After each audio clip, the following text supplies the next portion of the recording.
In this video, we will look into optional isPresent and IfPresent. So let's create a new class, new and Java class, and optional if is example.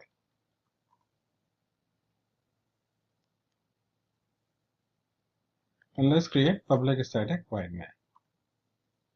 The first example is with isPresent. We already have seen a lot of examples with isPresent, but then just for a refresher, optional, let's create an optional of a string, and a string optional is equal to optional dot of nullable and hello world.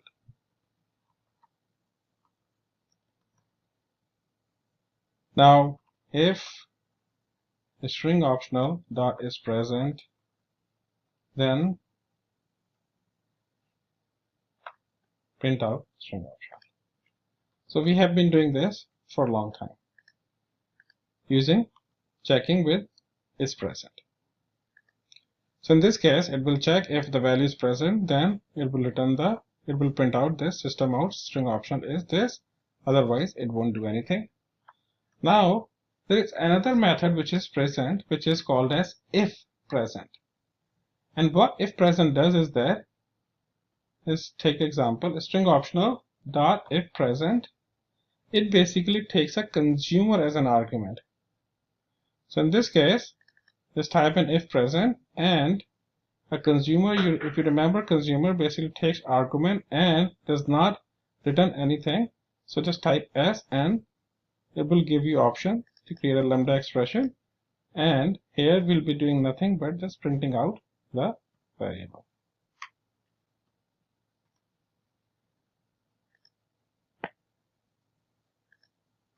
If present or s is equal to this.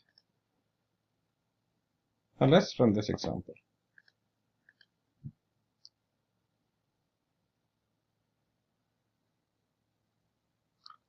So you can see that if it is present, then it printed out optional hello world, and in this case s basically gives you a concrete value, and you can perform any action within this consumer argument. So s is equal to hello world. Now let's look at the definition.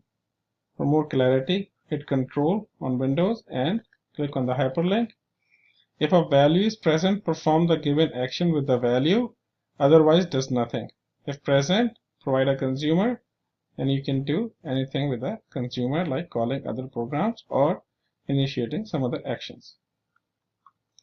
And also look at the definition of isPresent. If a value is present, return true, otherwise false.